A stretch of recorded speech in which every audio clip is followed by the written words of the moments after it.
Welcome to the Keenan Lake Show on SIBN Radio. Keenan Lake is the author of the book My Daddy Taught Me That, published by Welcome, a social worker and activist. You can like this show's fan page at www.facebook.com/The Keenan Lake Show on SIBN Radio. Feel free to post any comments, questions, or requests for his book on the fan page. Now let's go into the studio with your host, Mr. Keenan Lake, and co-host, Marcus Select.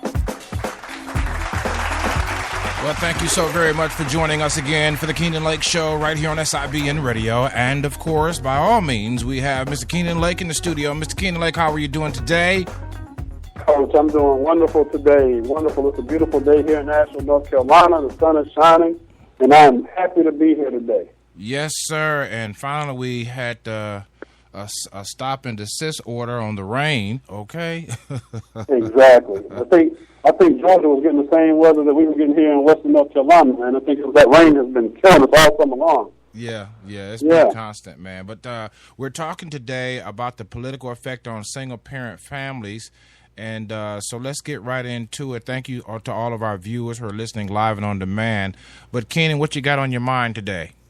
Well, Coach, like you said, I want to talk about how the political aspect of our government affects families, single families and families in general, two-parent families as a whole, And the first thing I want to start off with, Coach, is this. You hear folks complaining about this, about that, how things are changing, things are not the way they want it to be. So the first thing I want to talk about is voting, okay? And I want to tell a story, to the powers that be, to all of our listeners out there. A lot of times when we think about voting, we think about, my vote's not going to make a difference. What difference does it make if I vote? And the philosophy that I had about this whole thing, Coach, is this, okay?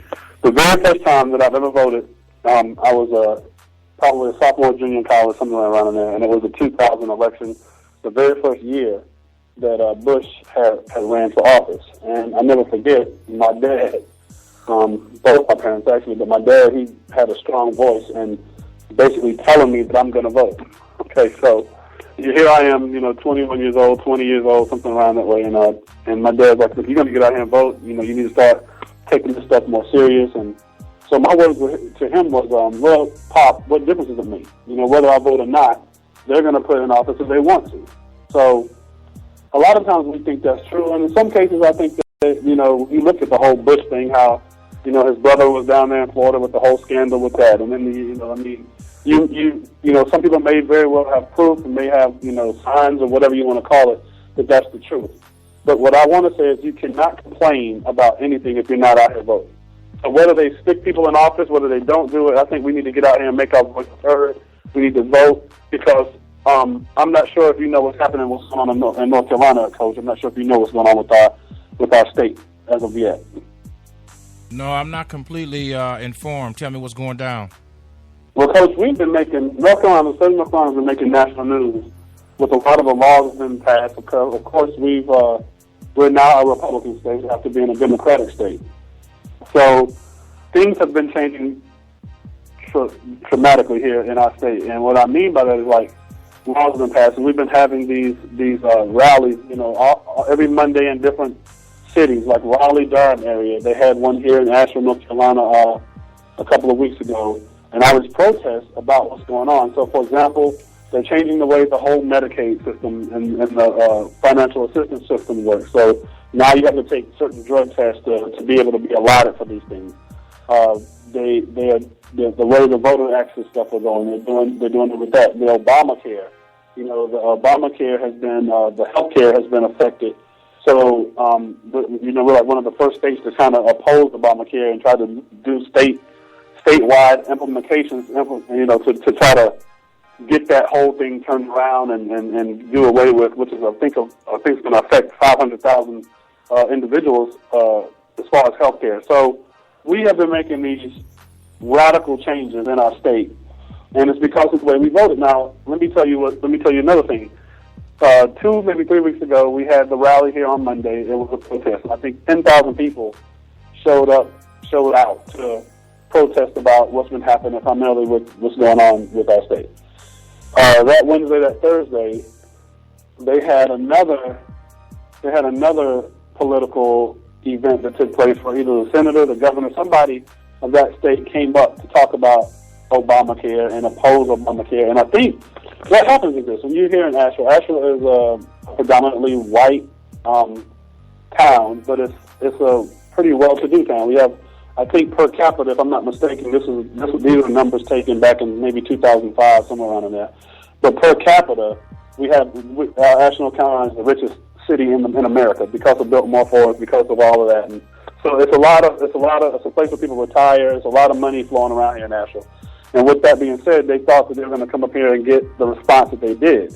Well, it didn't happen. Just the opposite happened. When they came up, Coach, the people who were complaining about the Obamacare, they kind of opposed it and were saying that the Obamacare worked, and they were kind of pro Obamacare instead of anti Obamacare.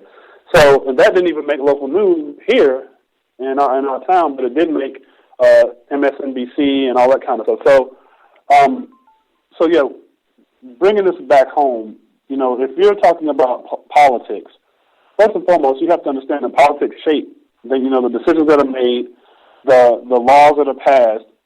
If they don't affect your family directly, they will affect your family indirectly in some shape, way, fashion, or form. Mm-hmm. Coach, I'm going to let you weigh in a little bit on that. No, you're absolutely right, especially in that last statement. As a citizen of the United States, as a bona fide citizen in the sense that we are here legally, though we did not elect to come here, we came here or brought here on our against our will, talking about African Americans particularly, but for all American families, the right thing to do to become a effective and important citizen is to participate in the civil process. And so, as you just said, it is essential that one of the steps, and this is what people have to understand about voting. Voting is a conglomerate of steps of citizen power. In other words, it's not just the presidential votes that matter, that makes citizens' power effective, but it's a continuation of each one voting for one, whoever that is. And so when you don't have a plethora of steps being taken on a consistent basis, and there are various polls that prove this, then what happens is there's a tip in the balance of power. And folks who know the patterns and the statistics know, according to little statements like this, low voter turnout, or the voting block, the disenfranchised voting block, where those patterns and statistics are well known by the powers that be. So when we do not follow according to the patterns that are predictable, and we continue to, empower ourselves as citizens, it involves what you just said, a continuation in the voting process. And that's not just on the federal level. Let me just stop and say that, because here of late, in the past 7 years or so, the Republican Party, not to go deep into the political, design of it, but the Republican Party has done several things to ensure that those statistics and those dynamics with the voting blocks that oppose some of their views are constantly discouraged. And so with the predictions that turnout will be low in local elections, they're able to, as you said on another show, pass laws and other things, statutes for county ordinances and other places within our jurisdictions. They're able to pass laws of which we know nothing about. And this gets back to the senators and the representatives of the House on the federal level. They report back. They go back and forth, finding holes in the citizens' behavioral patterns, politically speaking. And as you just so noted, in Asheville and in every city and every state, there are laws on the books that a lot of people didn't know about stand your ground law until something happened. And so when we refuse to participate locally, it hurts us even more than the federal campaigns, because, as you said, this is where we live. This is affecting our kids, whether we're poor or not, whether we're black or not, whether we are spiritual or not. So you're right on point by saying that the involvement in the process is a continued involvement. And it does, though, let me give some validation to your point, though, it does feel on the outskirts that one vote does not matter. But if 20,000, 50,000, 100,000, 1 million people take that view, which they have according to the statistics, then hence the powers that be know that disenfranchisement, and they play on that to tip things in their favor. You know what I'm saying? So that's exactly right. I mean, Coach, to also piggyback on something that you just said too, and first let me say this too. Not only do we need to vote, okay, like Coach said, one vote does make a difference. Okay, in the grand scheme of things, you look at it like, well, is an election ever going to come down to just one vote? Well, probably not. Mm-hmm. But the point that you made is if 30,000 people took that same stance, then that will definitely affect the way the vote will go. And so, with that being said, you have to get out here and make your voices heard. But with that being said, you have to know about who you're voting for. So that means you have to get out and study a little bit. You have to get out, out of your comfort zone, if that's the case, and say, you know what, I need to know about, this person if I'm going to, give them my vote. Now, a lot of people would like to say that, anytime you're dealing with politics, you're going with the lesser of the two evils. There may be some truth to that. Mm-hmm. But, there may be some truth to that. But with that being said, you still need to find out what these people represent, what they stand for. So you're not just, saying, okay, I'm a Democrat, I'm a vote straight Democratic, or I'm a Republican, or I'm going to vote straight Republican, or, you may be independent, whatever. You need to find out what these people are, what they stand for, what they're proposing that they can and will do, and then they'll, make the very best decision that you can. Now, Coach, with that being said, I want to, kind of switch directions a little bit. And before I do that, are we about to break for a commercial real quick? Yeah, Yes, sir. Yes, sir. All right, well, I will wait until we come back from commercial before I give this next point of view here. All right, man. Thank you so much for joining us. Those that are listening to the Keenan Lake Show will be right back after this. Always been a part of me to fight for those who couldn't fight for themselves. Whether on my block or around the world.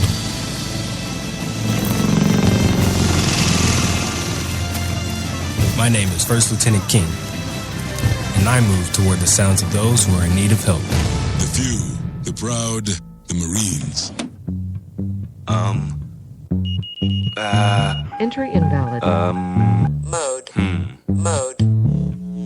5 seconds.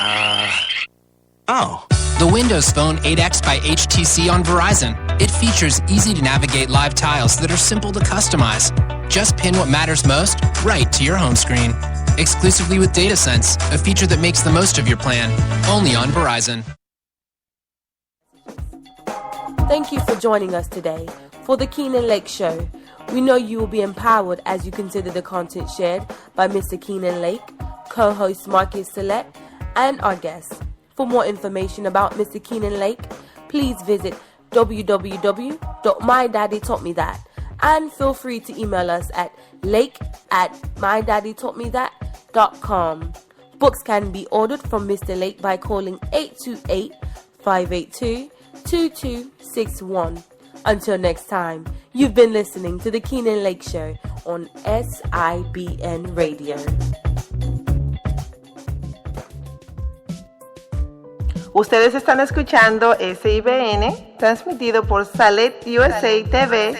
Síguenos en Twitter @Salet USA TV o visítenos en www.41596radio.com.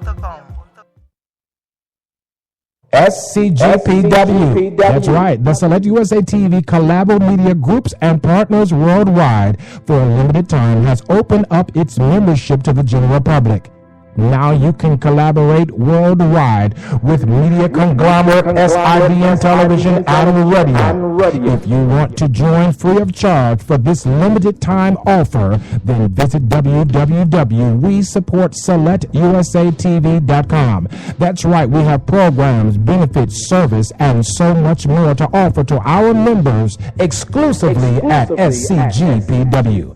That's right, visit www.WeSupportSelectUSATV.com. That's www.WeSupportSALETTEUSATV.com. It's not enough to have material wealth. The measure of a man or woman is from the inside out and not from the outside in. Don't trick yourself. You will wreck yourself trying to impress others and trying to keep up with the Smiths and the Joneses. It's about time that you start looking at the finish line. And at DCC, we offer the hardest core motivation, daily inspiration for your spiritual foundation that you can find. Why? Because our philosophy is simple. We are the common denominator in every situation. All right, you guys, we're back here with the Keenan Lake Show, live and on demand, right here on SIBN Radio, and we thank you so much for your participation. Keenan, great topic today, getting involved in the civil process as a citizen. Keenan, you there? Can you hear me, Coach? Yeah, I got you. Go ahead. Okay. Yeah, before we took our break, I wanted to talk about a similar situation, or a situation that can kind of tie in how politics affect our families and our neighborhoods and our communities. So here in North Carolina, there has been a law, and it's been passed now for several years now, but almost like the stand the ground law, Coach, that you talked about a minute ago, a lot of folks don't know about this law. So what this law says is that if two people are congregating in a certain area, they can be charged as a gang. So if myself, Coach, let's just say you and I were on the corner of a street somewhere and an officer decided to approach us, he could say one of the excuses he can use to approach us would be that he thought we were in a gang. Now, of course, according to this law, I don't know the entire law, I don't know the ins and outs, but of course, you have to, there's stipulations like certain colors probably, and, the activity that may be going on, stuff like that. But nonetheless, it's a law. With that law, Coach, this is what happens, okay? People are able to, or things are able to get passed, things are able to get done in and out of your community that may not even be needed in your community, and which ultimately will affect the community as a whole. So let me just use this law as an example. Let's just say, for example, in a certain area, police officers come to an area and they say, okay, you know what? We in the last year, we've had 14 incidences where we had gang involvement, and with that, it's only been two people that this two people stand on the corner has constituted for gang involvement. So what goes on, Coach, is this. At that point, programs could be implemented into that area to say, okay, we need to get grant funding to do gang prevention in this area, because according to the records, it shows that they responded to this area 14 times for gang involvement. So what happens is grants can be introduced to your neighborhood, to your community, for hundreds of thousands of dollars to then deal with gang prevention, which very well may not even be a problem in your community. So now you have people getting grant funding, programs supposedly being introduced into your community, which also could take away from different programs, different funding that can be brought to that community when there really is not a problem. So these are the way things go. Okay, so now you have a community that's receiving $100,000 for gang prevention that never should even be there anyway. So that's what being able to say, okay, you know what? No, we don't have a problem with gangs in our community. This law right here that's passed should not even be tolerated, because what's happening is this being targeted, it's being this, it's being that. So that's a minor example of how being able to not only know what's happening in your community, but being able to know the politics, knowing who's passing what laws, being able to say, okay, you know what? How can I get a petition started to get this law undone or get this right reversed so it could benefit not only my community but my family? Well, So- I mean, it's because our time go by so fast, Keenan. We're 20 minutes in. Listen, our lack of involvement in civil responsibilities create opportunities for others to take advantage of our neighborhoods and our community. It's just that simple. Exactly. And so when we make excuses or when we say I can't get to the polls because I don't have a ride or it's raining or it's snowing, it just hands the power that we have as a citizen, because we do have it, over to the powers that be. And mind you, as you've said in so many of your shows, this is a predictable situation. They already know that we don't like to come out in the rain. They already know that we don't like to come out in the snow. They already know that we don't want to be uncomfortable in long lines. And Exactly. so, they already know that we're not going to necessarily remember to bring all the certifiable IDs to the voting place. And so we have to be, and we're talking not just, as you said, I like what you keep reiterating, this is not just pointed to African Americans, but anybody that's brown. It's not just pointed to anybody that's brown. It's pointed to families that are below the middle income guidelines, because there is a have and have not scenario being played out here politically.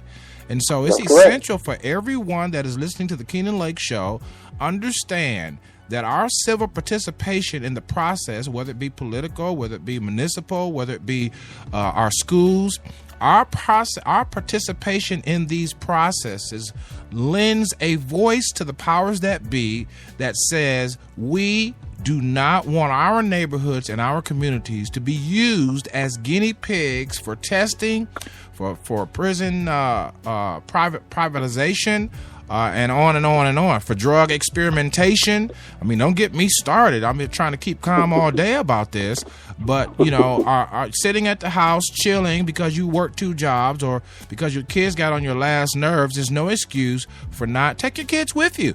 Take them with you through the process, and Exactly. watch your community change as we upset the predictable patterns that the powers that be say we will behave according to our past behavior. So, I mean, Keenan, it's right in line with family dynamics.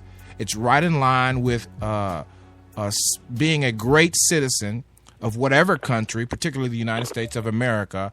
And so what is our word today? And this word could be recycled later on into the SIBN radio network. Get up and let your voice be heard. Don't Exactly. walk by your feelings. You know what I'm saying? Yep. Mm-hmm. And then the thing is this too, Coach. Like you said, we have to let our voices be heard. But like I say in just about every one of my shows, when it comes to this parenting thing, when it comes to our youth out there, when it comes to these kids and our families, this is not something that's easily done. Like, being a parent is difficult.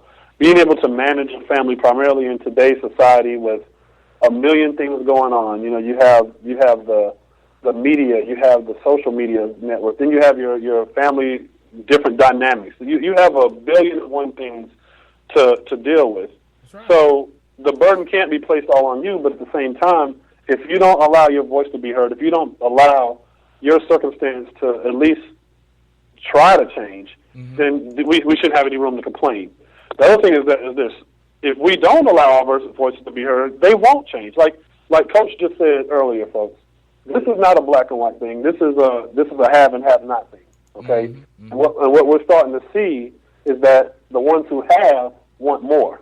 Okay, they have it all. They want more, and pretty soon, most of us know this, but pretty soon, the middle class is not going to be middle class anymore. And I think the way I understand it and the way I feel is that I think some of the powers to be, the ones who do have, they really do want just a rich and a poor society.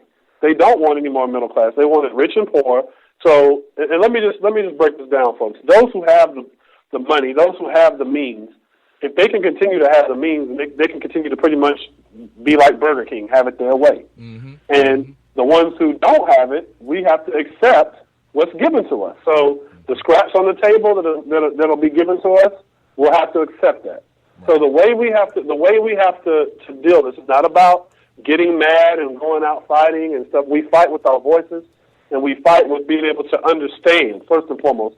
Understand what's going on in your neighborhoods. Understand what's going on in the communities. Understand what's going on in your state.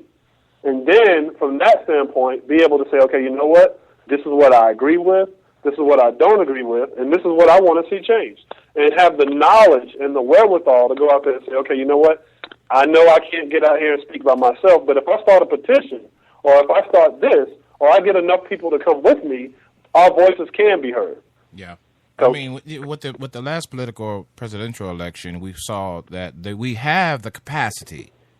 Someone once said that before you can realize a dream, you must understand your capacity. And we saw in the presidential election of 2012, I believe it was, that we have the capacity as African Americans particularly, and as low-income families with 51% or more going towards President Barack Obama, we have the capacity to get out there and get it done. I mean, we heard reports of senior citizens standing in lines 4, 5, 6, 7, 8 hours in some cases.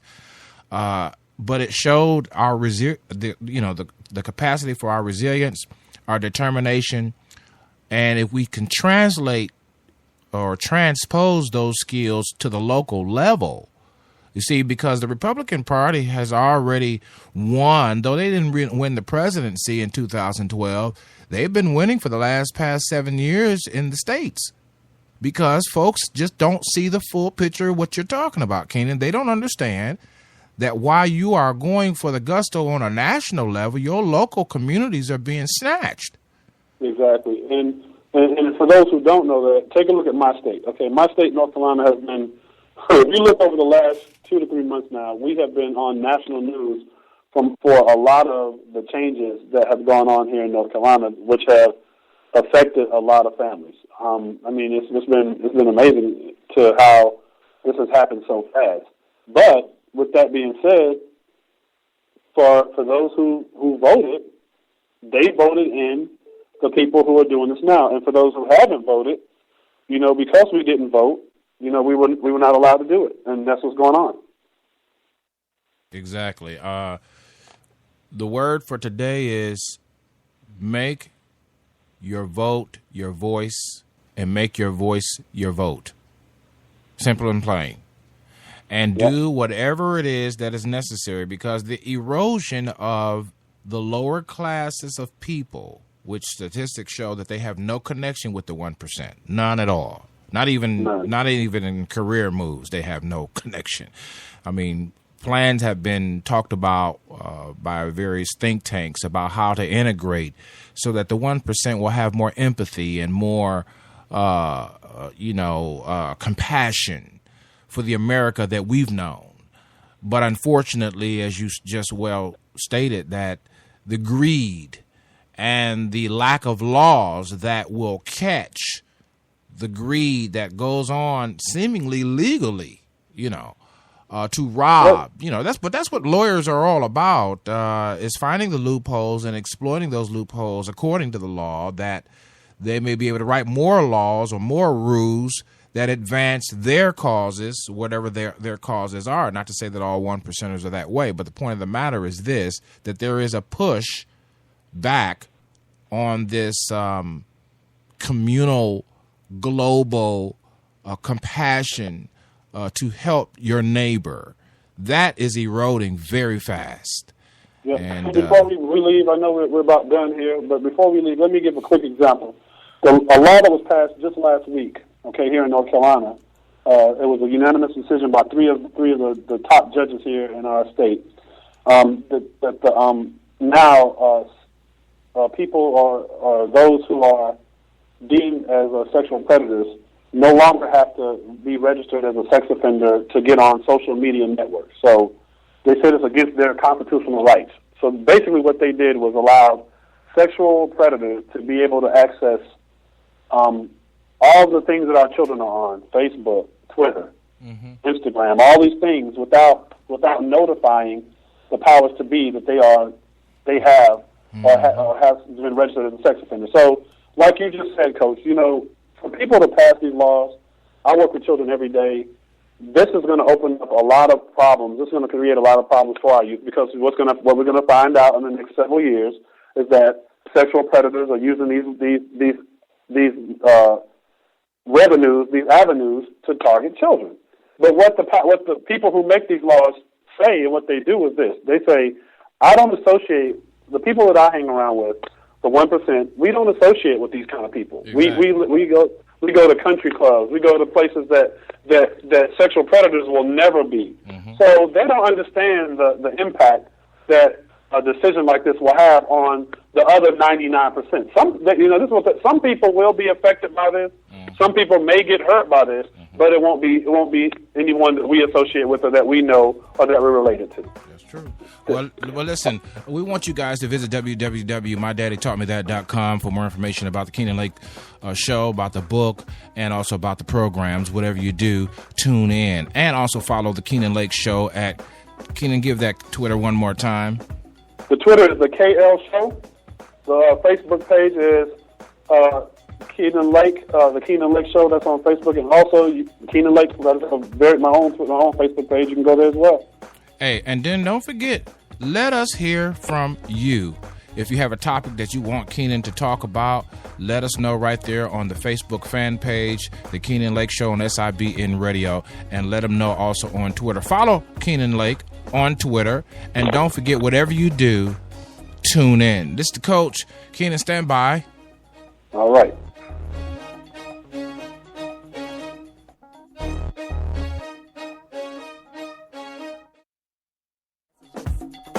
Thank you for joining us today for the Keenan Lake Show. We know you will be empowered as you consider the content shared by Mr. Keenan Lake, co-host Marcus Select, and our guests. For more information about Mr. Keenan Lake, please visit www.mydaddytaughtmethat, and feel free to email us at lake@mydaddytaughtmethat.com. Books can be ordered from Mr. Lake by calling 828-582-2261. Until next time, you've been listening to the Keenan Lake Show on SIBN Radio.